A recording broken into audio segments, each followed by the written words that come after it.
in the know, nonstop Vikings talk. It's Purple Daily on Score North and ScoreNorth.com. Purple Daily, presented by Surly Brewing Company.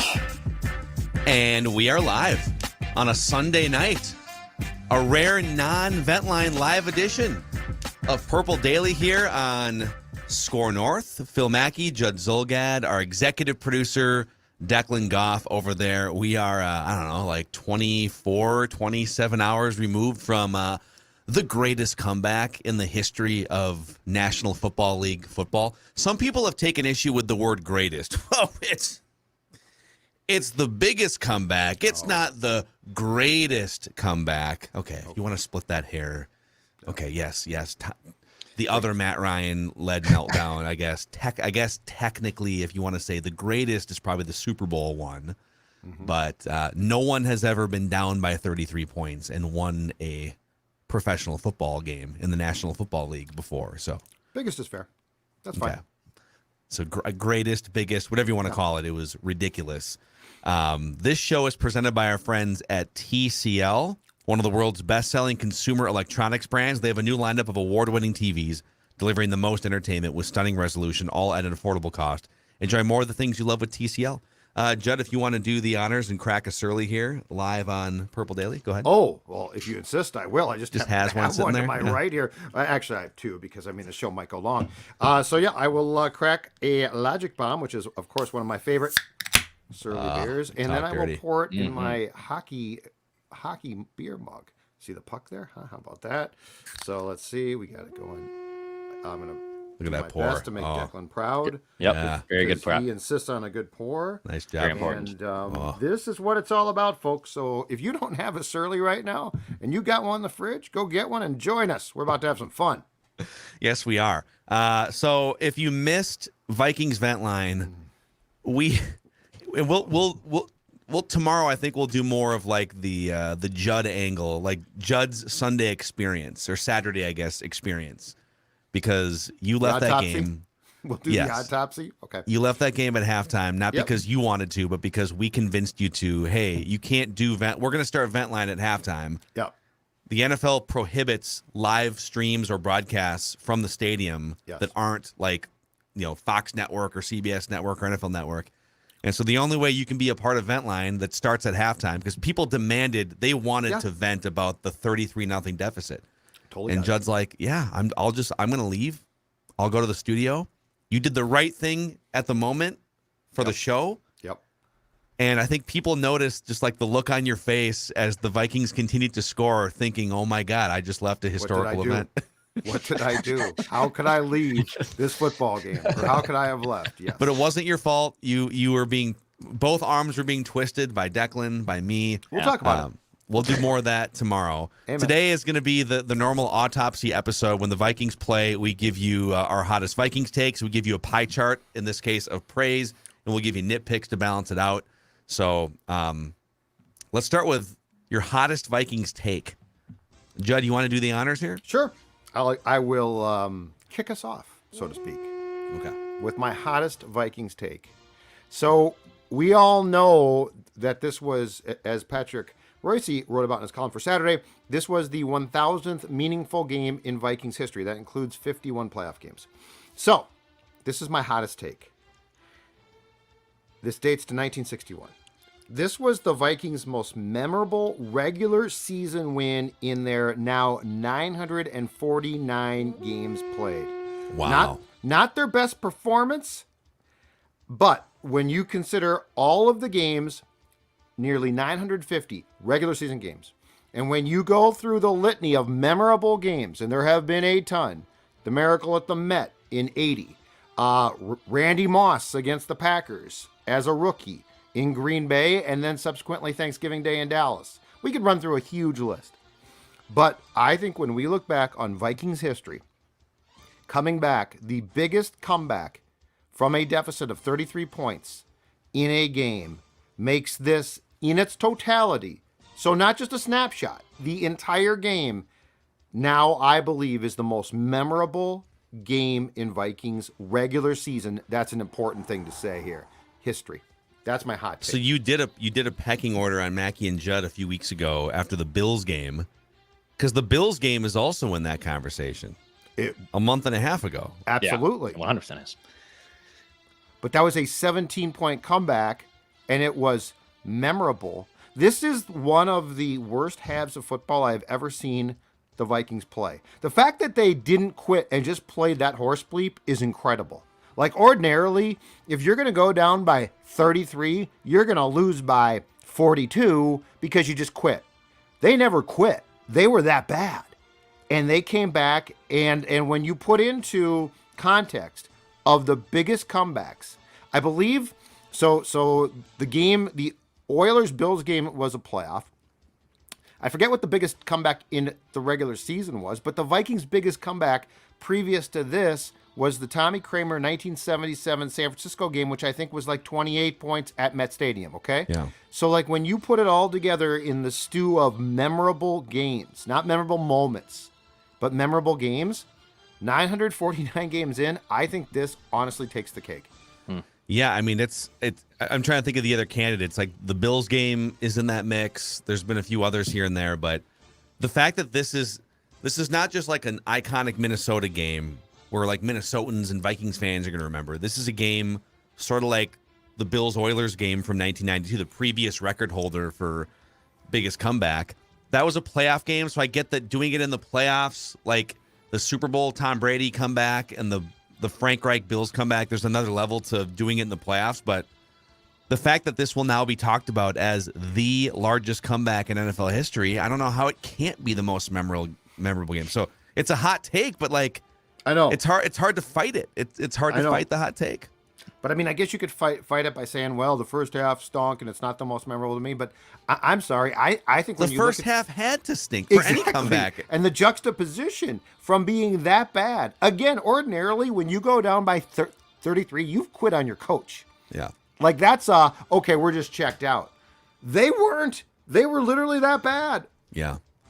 No, it's, how do you feel, by the way? There's been so many comments on that Ventline episode because it started with, let's just complain about the Vikings for the entirety of the second half. Mm-hmm. And Chancey and Fargo let us off with just an epic, one of the most memorable rants in the history of Ventline, saying that only the Vikings get their asses kicked in this fashion. Like, there's a certain way the Vikings have when it comes to getting their asses kicked that no one else experiences. And to go from people just kind of being out, like one guy came on and said he misses Mike Zimmer. It was like the third caller. Yeah. And so to go from like wanting to be out on your franchise to then coming full circle and being like, oh my God, this is amazing. But with all the feedback and comments during the show and after, I saw a lot of people poking at Judd for adamantly suggesting the Vikings should have pulled their starters in the third quarter. That you were like, you went on a little mini rant. You were apoplectic about why, like, this is foolish. What are they doing? Za'Darius. I said, get Za'Darius out of there. Yeah. Look, I thought it was hopeless. I'm not going to lie. I mean, I wouldn't have left. When you guys first suggested I leave, and it was 33, or at that time it was 30 points, because I think the last field goal by McLaughlin of the second quarter was with 8 seconds left.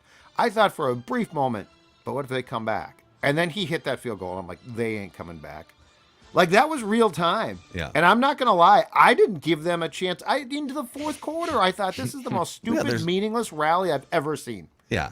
Congrats on the garbage time 400 I'm not going to right? change my tune. It's what I thought. But at some point, actually, Kirk going from like being a garbage time master in that game, so great in garbage time that he turned it into an actual game and then went over the top. It was like the full Kirk Cousins experience. Oh, yeah. Where it's just like the first half, you're overwhelmed because there's pressure and all this stuff.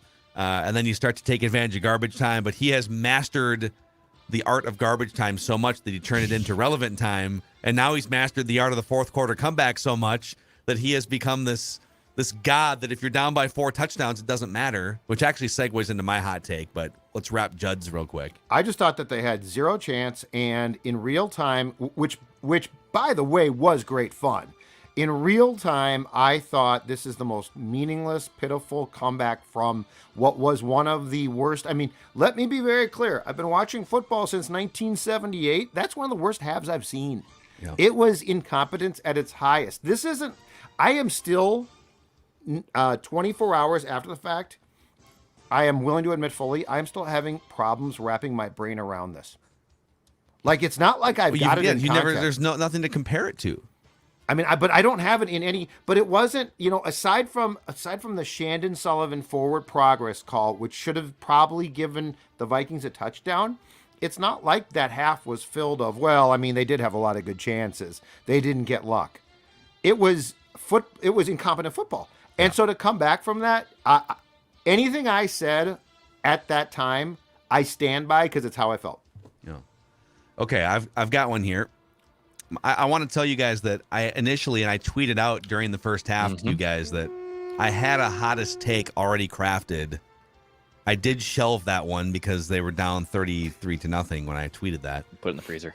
But my initial hottest take, if the game would have ended the way the first half was going, was the Vikings should regret not hiring Jim Harbaugh as their head coach because this would never happen under Jim Harbaugh.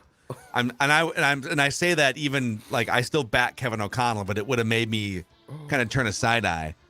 So I'm glad that I got to put that one on the shelf. Here's my actual hottest Vikings take off the win.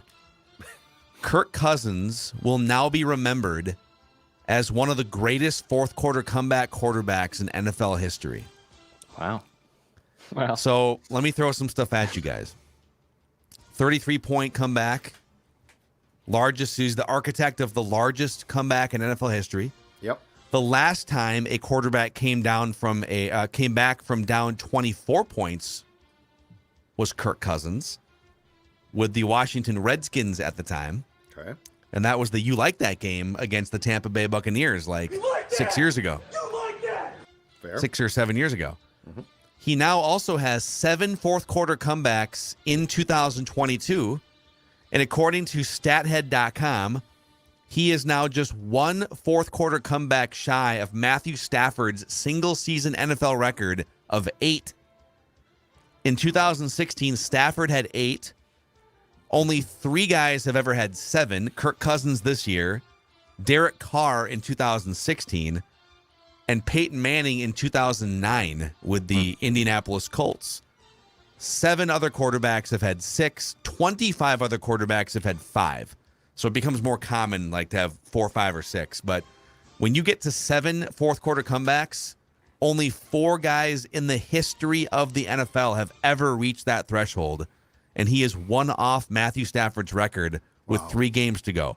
So if he ties Stafford, he'll be atop that list. And we talk about Frank Reich is a household name for diehard NFL fans, not because he held a clipboard well or because he was this great NFL coach or whatever, because he was the quarterback of the greatest comeback or the biggest comeback in NFL history. So Kirk will be a name that sticks in your head because of his fourth quarter comeback prowess. What's funny though is we actually in 2019 or 20, we started calling him all these nicknames: the fourth quarter Pharaoh, the secondary Slayer, the Dagger Doctor, Mr. Game-winning drive, right? I know this might come as a shock to some people, but we did that mockingly because he never did it. It was once a year he would, the Panthers are in town and you're down by 3 in the fourth quarter, and that was his fourth quarter comeback. Yes. And so we did it as sort of an encouraging, mocking, all right, guy, you're getting paid $30+ million. Once in a while, can you maybe bring your team back from the depths of defeat in the fourth quarter? He's now doing it every other week. Down by 17, down by 10, down by 33. It's ridiculous. They've won 10 one-score games. They've won 10 one-score games, and he's got 7 fourth quarter game-winning comeback drives. It's incredible. And yes, I think we started to mock him hard in 2020 when – do you recall that end of the game drive at US Bank Stadium against Carolina, and it was just pathetic? Yeah. They went backwards, and it wasn't, of course, in typical Kirk fashion, it wasn't all Kirk's fault, but they were clueless, and we're this is some of the worst quarterbacking we've seen. And I think, if I'm not mistaken now, for the last 2 seasons, which aren't complete, but he's at something like 11 comeback drives. Because I think he had at least 4 last year. So he had 3 fourth quarter comebacks last year, 4 game-winning drives. Overtime. So there must have been a tie or something. No, there was the OT Carolina game. Because that's not a fourth quarter game winning So they drive. were winning in the fourth quarter. Carolina tied it, and then Yes. he won it in the And fourth he or won- something. Yeah, he won it in OT to, I think he threw a touchdown pass to KJ Osborne. But he's like an 11 the last 2 years. It is incredible. Here are his fourth quarter comeback totals. He actually had 4 in 2016. And then the next few years, he had 1, 1, 1, 1 again, 3 last year, 7 this year, which I think warrants, because you didn't have the flag access yesterday, Oh, we got flag access celebrating today. We got the flag access today. the Dagger Doctor. There it is. Kirky McClutcherton. There it is, waving in the wind, the gentle breeze of a Minneapolis, St. Paul winter. Kirk will be remembered as one of the great fourth quarter comeback architects of all time because of this season. I also saw Charchian dunking on Kirk haters today. Like, these people that are like, we've stood by him the whole time. It's like, that's awesome, and that you have the right to do that. But if you can't see how different he is in some of these situations compared to 2, 3, 4 years ago, and you're clowning on people that oh, now you're seeing what we all saw. It's like, no, this, no one's ever seen this. He is in rarefied air when it comes to what he's doing in the fourth quarter, which is awesome. It's what people have been asking for since he signed the contract back in 2018. Full credit to him and Kevin O'Connell, by the way, for the pie helping chart will squeeze this spell out. out exactly this, because it's multi-pronged. Let's put it that way. Yeah. All right, Declan, what is your hottest Vikings take? All right, my hottest take. Ed Donatell's defense was the most important ingredient in a 33-point comeback win. Yep. This is my second hot take. I put together 3. Dex just hit on my second one. Oh, this is amazing. He's not wrong. So let's go with this first stat, actually, which is it's a little nerdy, but let's go down this path. Expected points. So Ed Donatell's defense yesterday, the Vikings defense, had an expected points of 10, plus 10. That was the best mark of expected points they've had all season. And if you really remember, if you break this down here, all the points the Colts scored, 1 offensive touchdown. Yep. 1 offensive touchdown orchestrated by Matt Ryan, the offense. There was a special teams blunder. There actually was a couple special teams blunders. There was a scoop and score. There was plenty of points, but 1 offensive touchdown allowed. And that was on a short field, right? Wasn't that Yeah. one of the 30, they took over at the 30? Yes, I think that was the second or third drive of the game. Yeah. Because that was what made it 10-0. No, I'm sorry. The touchdown was a 66-yard drive, so I'm sorry. But Okay. yeah. But to give you context on how poor Donatell's expected points defense have been this season, in the Cowboys game, it was -24. Wow. In the Lions game, it was -19. In the Eagles game, -14. Ed Donatell scooped up 10 expected points. It's the biggest one of the season. He also blitzed Matt Ryan at a 40.5% rate, which was the highest blitzing rate they've had all season.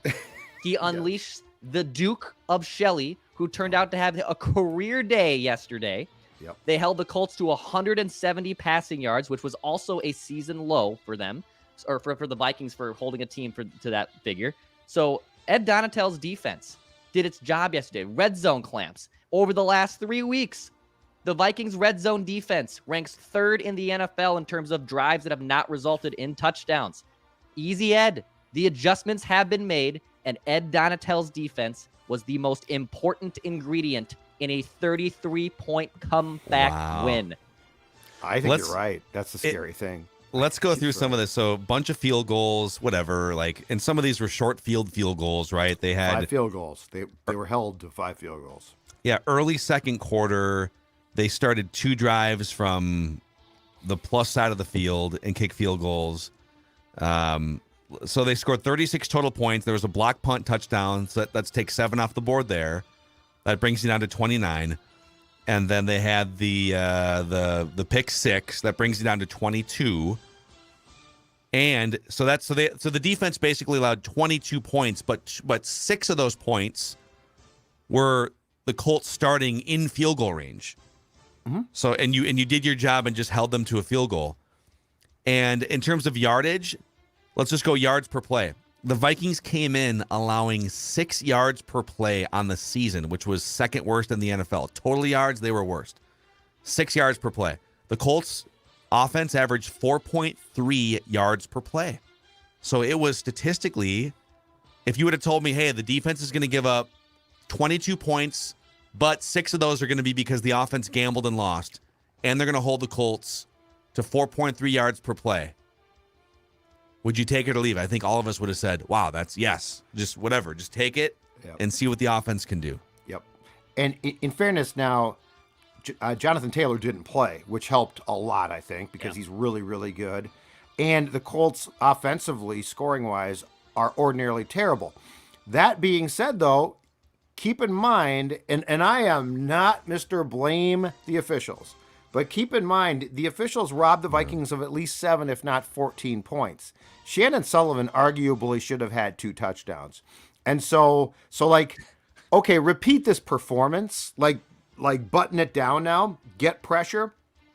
But I think Declan's right. I think the biggest thing was because if the defense goes in the toilet in the first half and you turn those McLaughlin field goals into touchdowns, you ain't coming back. Yeah.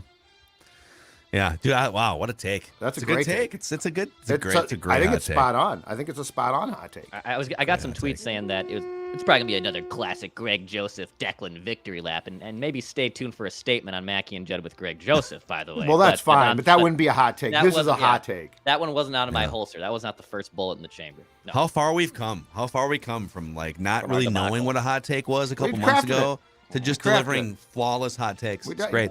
Yep, exactly right. Amazing. So delivery. Those are your hottest Vikings takes here on Purple Daily. Judd's pie chart of praise has been cooking for the last 24 hours. Just on 250 degrees, just low cooking that thing in the oven. Interesting. Ready. Overnight. Need some ice cream too, Stella. Well, Stella's busy eating her Nutrisource, which is what she should be doing, because that is the official dog food. And here's Maya Mackey for the YouTube audience.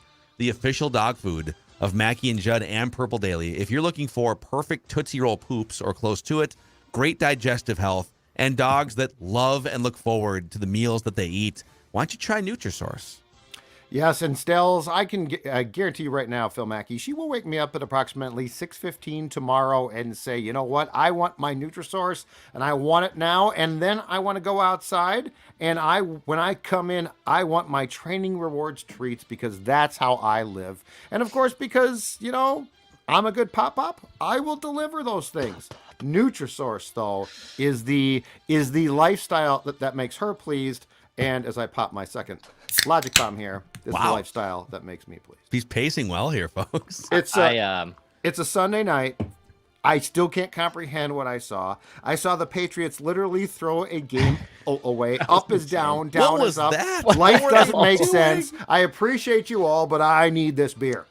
Patriots. I love the second beer. After a 30th birthday party, friends being in town, a company holiday party, a rare steak at Manny's, I am just sipping ginger ale. Like I'm not hungover, but that's like 3 straight days of drinking, and 30-year-old Declan can't do that anymore. So this is Sunday's been much more Gatorade for you, man. A lot of ginger ale. Right can't do it.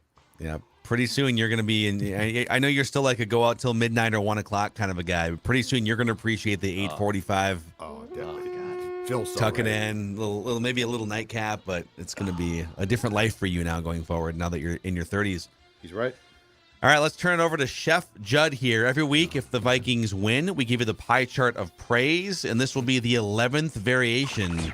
Now on Mackey and Judd. You wanted better charts that you could see the fine print on. The pie chart of praise. You should be singing his praises. The Rock knows how you feel about pie. All right, what do we got? How many slices are we talking about here? We got a lot of slices. 8 slices. What? 8 slices, including 1 combined slice. Because, think about the amount of plays in this game and the amount of credit to be passed around through, an entire team that comes back. Plays terrible, but then comes back from 33 points down. 8 slices of pie. I will start at the smallest slice. Unprecedented. And you know what? I'm actually going to deliver a slice of pie here. And it's only going to be 1%. And it's not going to be to a player or a coach. It's going to be to the fans. The fans at US Bank Stadium who booed the home team vociferously and were very upset, and rightfully so. But you know what? Unlike Chef Judd, a lot of them stuck around. A lot of them stuck around and soaked in, celebrated, and were incredibly loud in a second half that could have been a death march. It could have been terrible. I'm going to give a 1% slice of pie to a fan base that I think did a pretty damn good job of supporting a team that for 30 minutes of football didn't deserve it. They got booed. They deserved it. But good on the fans. Great job. And that place, when the game came to an end, it sounded, since I wasn't there, it sounded like it was electric. Awesome job by the fans. I think they deserve credit. Curious how many fans did leave early, halftime, maybe even like early third, because didn't the Vikings go 3 and out to start the second half? Oh, it's terrible. Yes. And then the Colts, yeah. Their first Kinda drive curious. was I think it was 4th and 18 by the time they punted. Yeah. The play-by-play guy on the flagship was looking for answers as I pulled into the lot to come upstairs to talk to you guys. He wasn't too happy. He wasn't too happy, but he wasn't devastated because it was so bad that I think he was throwing it to Pete Persich to try and figure out what the hell was going on. And He's then by the sincere, end, I'll give him that. And then by the end, he had an iconic call that will live for decades, I'm sure. That's awesome. So that's how it works. All right, so 1% of the fans. Yes. The next guy is going to get a 2% slice of pie, and it is a player.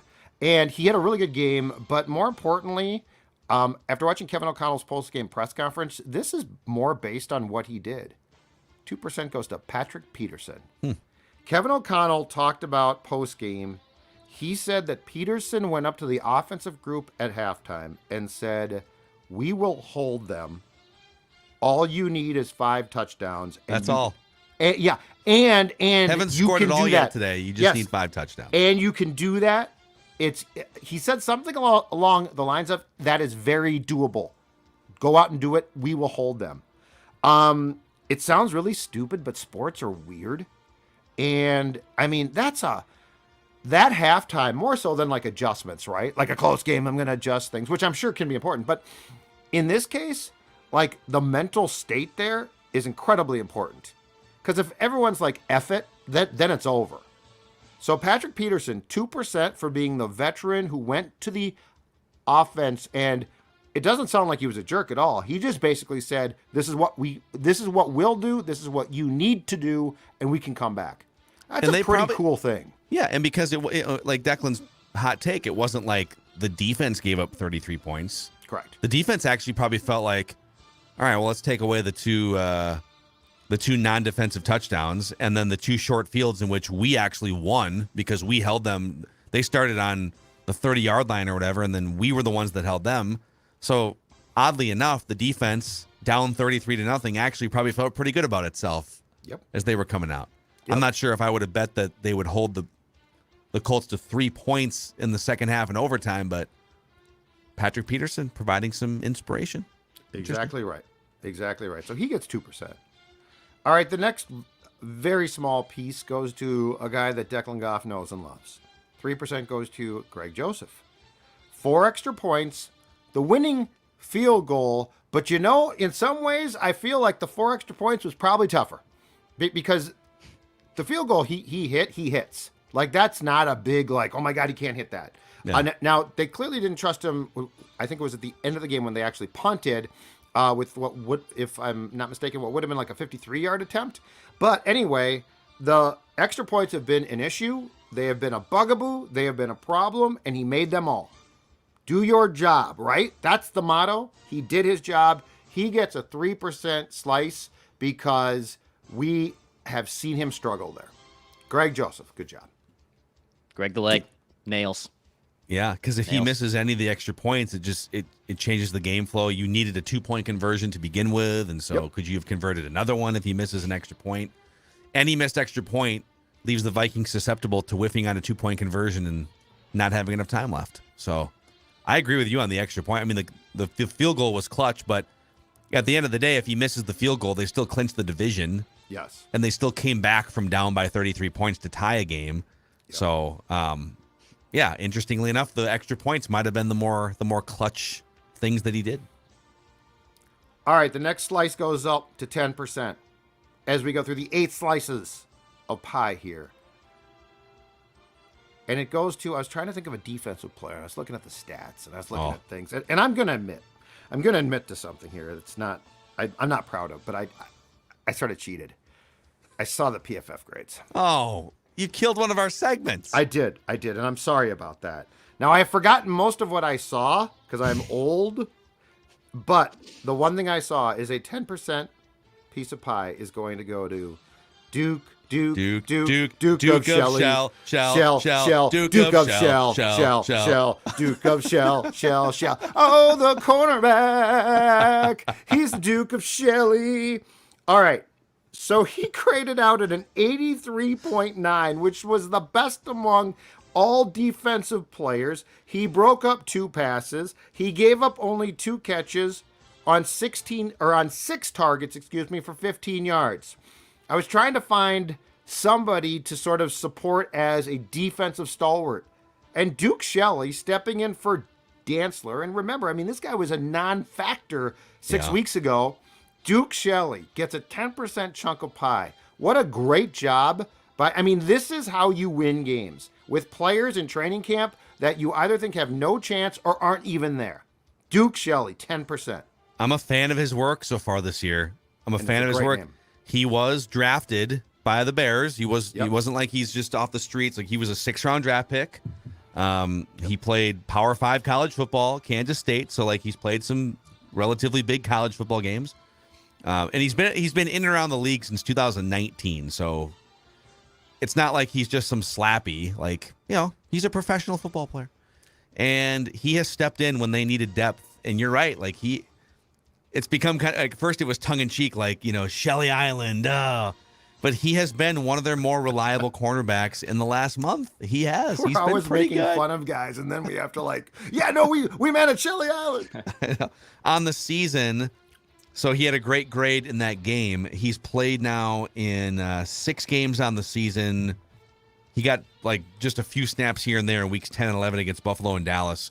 But he's been very much integrated the last month. His grade on the season is 71 out of 100 Pro Football Focus. He's been an above-average cornerback for the 217 snaps he has played.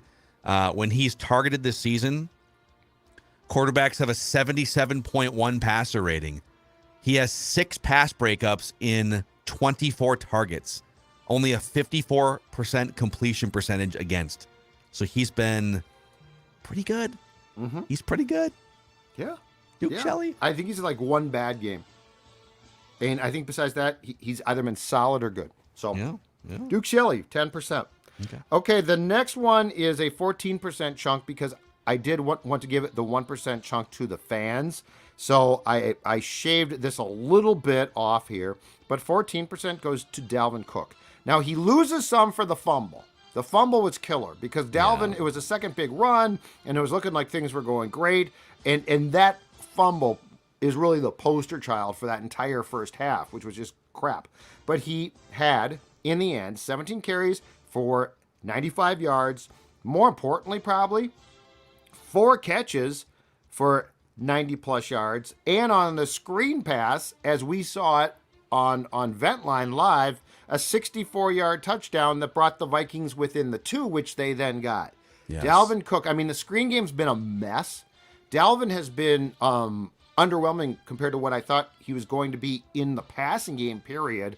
And that play was absolutely the essence of what I thought we would see more from Cook. So the next one, Dalvin Cook at 14%. Yeah, that was a brilliantly designed screen pass. It kind of felt too like I feel like some of the screens they throw behind the line of scrimmage just blow up, but that one, I think that one was in front of the line of scrimmage, and the offensive lineman just got out. Cleveland basically followed him for 60 yards. He almost tripped him. Yes, towards the goal line, he almost tripped him. He was trying to get between Dalvin and the last couple defenders, but they kind of ran into each other, and so he just grabbed him, and chauffeured him toward the end zone. And, Dalvin doesn't have the same burners as maybe he did a couple years ago, but he got down there around the 20-yard line, and then the defense caught up. And then from there, it was just find a way. Just find a way for the last 20 yards to hide behind Ezra Cleveland or break a tackle. And he did. And it was the play that essentially completed the comeback. There were a couple of great 2-point conversion pending. I think he cut around a guy around the 12 or the 10. That was a really nice cut as well. Yeah. All right, so Dalvin Cook got 14%. Now the last 3 chunks are a bit more on the meaty side.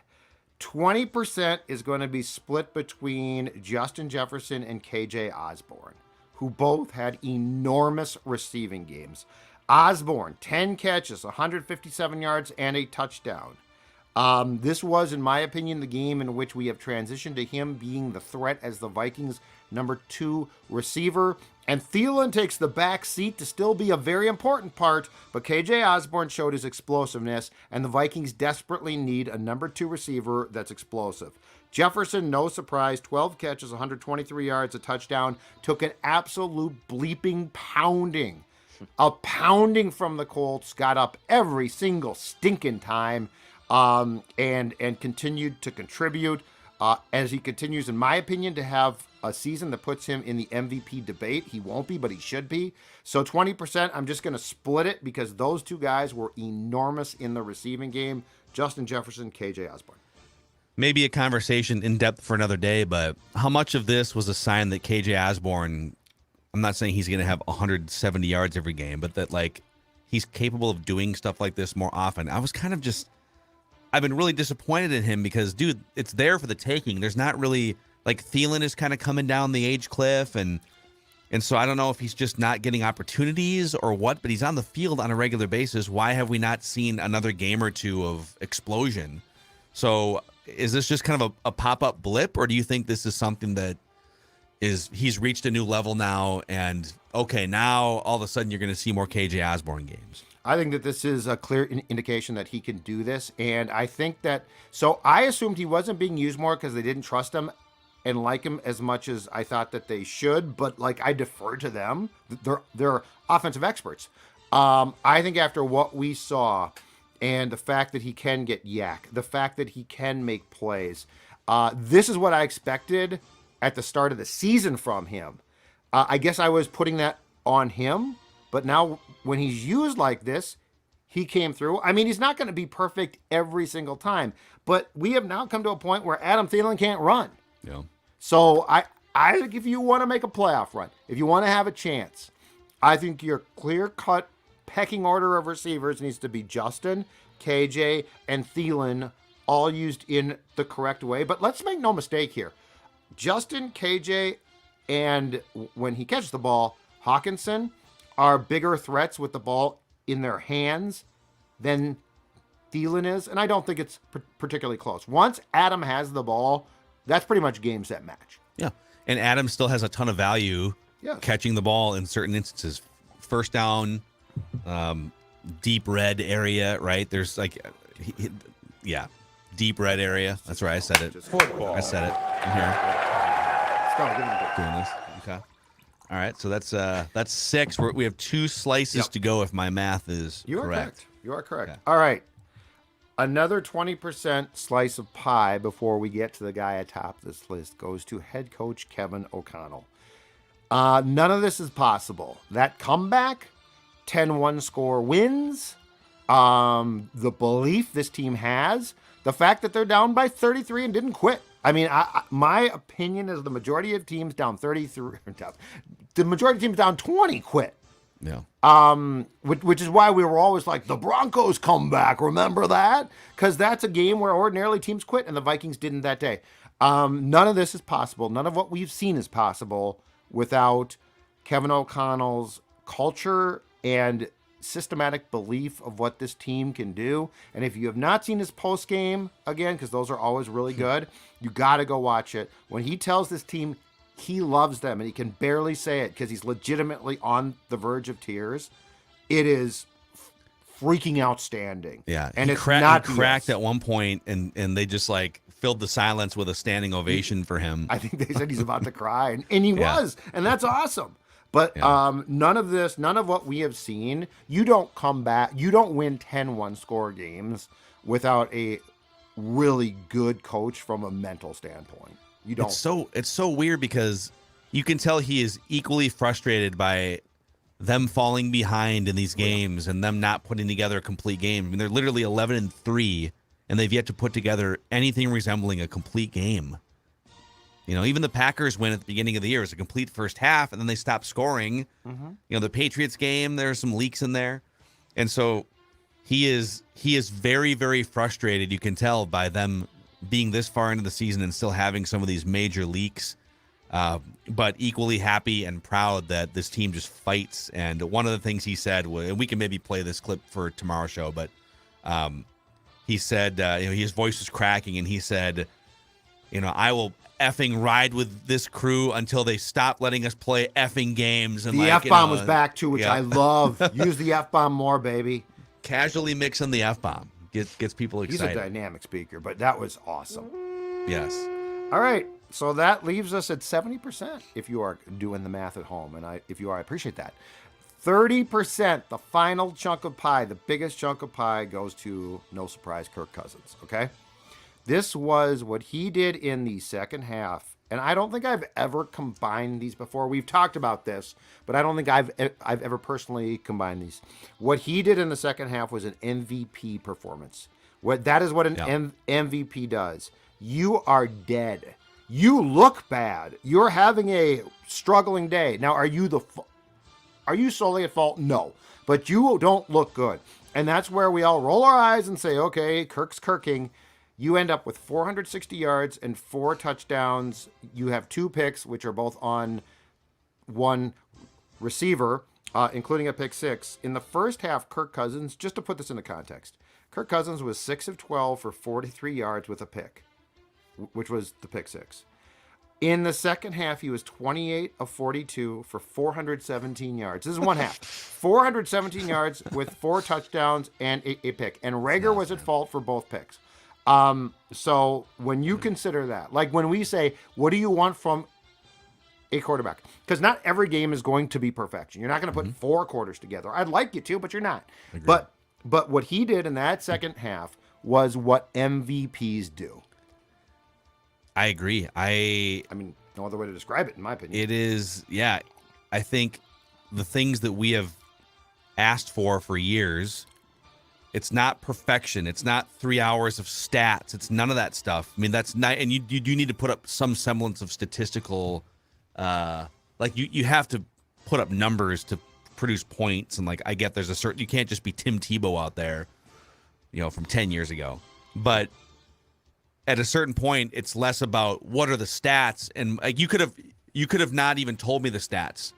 What I'm interested in is if the game has gone sideways, whether you have been playing poorly or not, whoever's fault it is, the game has gone sideways. Are you going to be able to take a deep breath and say, all right, I'm going to make sure this doesn't happen anymore. I'm going to start making some plays for us. I'm going to overcome the adversity. I'm going to rise above the pressure. Like, how many episodes have we done the last 3 years on that exact topic? And that's what he did again for like the 7th time this season, although this was the historical one. So that's like, I'm not saying he is the MVP because I think Patrick Mahomes and a couple other guys are going to run away with that, Jalen Hurts, but it's the type of thing that you look for from an MVP candidate. It's the ability to dig your team out of a hole. Yep. And for the first time in his career, people always pointed to like, well, what about the Broncos game? Well, there was the Saints playoff game. And it's like, yes, those are great. But if you open your eyes and watch the best quarterbacks in the league, they are doing it on a regular basis. It's like, oh, God, here we go again. We're in a close game.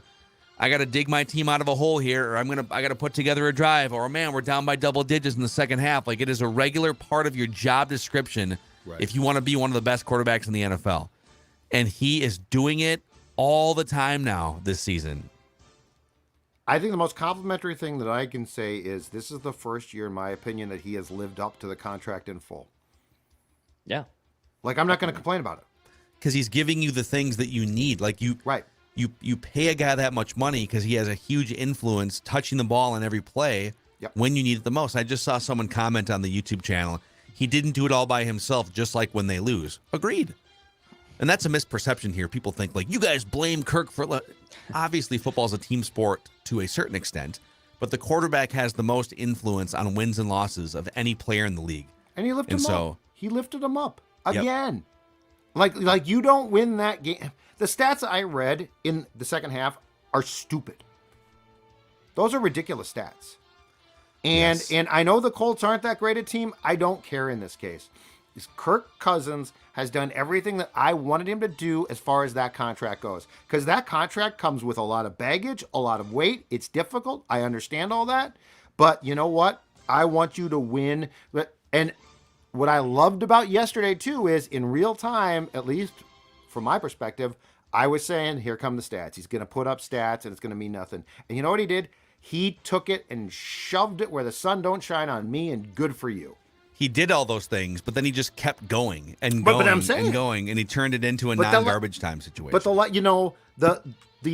so old Kirk, my guess is that the screen pass to Cook does not materialize, and or for sure they don't get the 2 points. Yeah. So Yep. good for him. MVP type of performance. Yeah, it's if you're gonna pay, he's the third highest paid player in the NFL to the salary cap.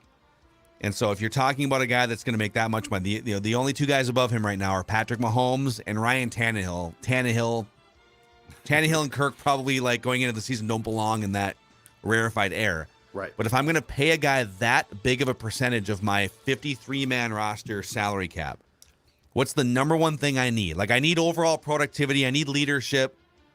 But ultimately, I need you to be the fixer. We're going to have different leaks. Because of your contract, the roster's not going to be perfect. Yes. There's going to be things that go wrong. And so if you're going to make that big of a percentage of the team's salary cap, I need you to fix things when we need you. We're going to call on you down by double digits to bail us out, please. Mm-hmm. And for so many years, people felt uncomfortable with that notion. Like, whoa, it's not his. Whoa. Okay. But at the end of the day, like, you're going to live and die by how your quarterback performs when he's making that much of a percentage of your salary cap. And this year, he's been worth it. He's been worth it. And that is largely a credit to KOC. Like, I mean, that's the fundamental change. The fundamental change is KOC has told Kirk, has empowered Kirk, has told Kirk, you might screw up, but I just don't care. Yeah. And look, I think that they still exchange words at times. I think that there's frustration at times.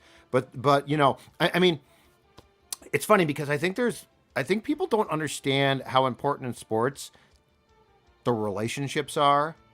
Like, they look at the stats and stuff, and that's great, and I don't blame you for that. But I don't think people understand the basic fundamental need to feel accepted by some, to feel like they're incorporated, included. Yeah. And, you know, I think, Phil, it amazed both of us for a long time that it was very clear that the head coach and the quarterback had no relationship. Yep. And that's huge. And now these guys are, and the thing I love is Kirk's, until the last two games, Kirk's season is so interesting because his stats are down. They're not great. And Kevin doesn't care because Kevin doesn't want stats. Kevin wants wins. And if they come with stats, awesome. But if they don't, that's okay too. Yeah. It also needs, you don't win a game like that down by 33 points or even held down by 20 points if it feels like it's just a job. And that's where Kevin O'Connell has come in here. Like, there's a lot of teams in the NFL that you get to December or even, you just kind of go into a season and you know that, like, well, we're all playing, like, we're definitely playing for a paycheck and we're definitely playing to put good film out there because we want to get another contract and stuff. But we're getting our asses kicked today. So it's just not our day. Whatever. Yeah. And the Vikings don't feel that way. The Vikings feel like they're playing for each other. They're playing for something beyond just clocking in, clocking out. And Kevin O'Connell is a huge reason for that. Amen. So 8 slices, 30% Kirk Cousins. This is Judd's pie chart. The Rock knows how you feel about pie. 20% Kevin O'Connell, 20% to JJ and KJ, 14% Dalvin Cook, 10% Shelly Island, 3% Greg the Leg, 2% Patrick Peterson's halftime pep talk, and 1% to the fans. The fans, unlike Judd, who didn't leave early, who stuck around. Good for you. For that game. Right there. Wave the flag. There it is. There it is. There's Phil. Oh, wait. There's Phil. There we go. There we Judd. go. There's Judd's bobblehead collection behind him. That's awesome. Amazing. So I think we should save our so we do have nitpicks, but I think we should just save those for tomorrow's episode. If you guys are down. We're 50 minutes into this thing and that was great. Piece together a Monday episode. So no pieces of pie though, Ed Donatel? I could have given him one. I you know what? I probably should have, But Shelly Island, man. Shelly Shelly's Island came out of I think we should talk about perhaps tomorrow about the defense though and what changed. I have not gone back and watched the game. I have seen on Twitter that starting in the third quarter, they played way more 4-3. And I need to go back and watch that because that would make sense. It's no coincidence that in all of these, I don't know if you call them necessarily changes, but fundamental differences, it's no coincidence that Daniil Hunter had a very good game. Yeah, he led the Vikings in pressures Sack in and that a game half. yesterday. He was credited with a sack and a half, or PFF has him at 2 sacks, 3 hits, 5 total pressures. And let's see here. Zadarius was kind of meh in that game. But yeah, I mean, Daniil was the biggest force for the Vikings in that game. But I don't think that was an accident. Interesting. Like, that's what needs to happen. Yeah. And if that's a 4-3, that's fine. I think we get too caught up in what do you play and how do you execute it? How do you make your best players your best players? I think it's a very simple question. Yeah. There's also somebody brought up the Ed Donatel. I think it was Declan. The pressure rate, the amount of times they put pressure on Matt Ryan or blitzed Matt Ryan. I guess there's some meat on that bone for sure too. The effectiveness of it, let's just say, is worth talking about tomorrow. So, all right, boys, we've had 24 hours to process the biggest comeback in NFL history. I'm not sure we have fully processed it, but that was your pie chart and your hottest takes. A lot of pie. This live edition. piece of Judd, pie. did you finish that second Surly? Let me see here. I don't think I'm completely done with. Nope, I still got about half left in the can. Here, Okay. Just drink responsibly. Responsibly. Well, I'm not driving. I just have to wake up by tomorrow's show. Yeah, I'm down to a 1-car family now, so you might be picking me up on Tuesday. So I'll let you know if that's an issue. Declan will just Sounds be- like a good time for Declan to get car endorsements. What it Yeah, sounds also, like. yeah, Declan here. Declan here for whatever you want to have me drive. Yeah. Declan here for Pinto. Very small amazing. car. Declan here for hitchhiking. That's hitchhiking.com and the hitchhiking app. I go to university and then I just stick my thumb out. All right, thanks for hanging out with us here on this this rare live edition of Purple Daily. Please click subscribe and the like button on the Purple Daily YouTube channel. And if you haven't checked out Vikings Vent Line, we've got the full 3.5-hour edition that started with a gripe session in the live tab on the Purple Daily YouTube channel, and then we have the condensed version of just starting with the actual game winner and then going forward. So check that out. And if you want to see our guy AJ Fredrickson, one of our producers here at Score North and 1500 ESPN, on my Twitter account at Phil Mackey, I put out the video edit that he made. It's like a 2-minute condensed great. version of the 3.5 hours So good. of Chansey and Fargo just going apoplectic to the end where we are calling a Vikings victory, this historic victory. So thanks again for hanging out with us. We'll see you guys. Daily Vikings entertainment. We just want the Vikings to win a Super Bowl before we die. See ya.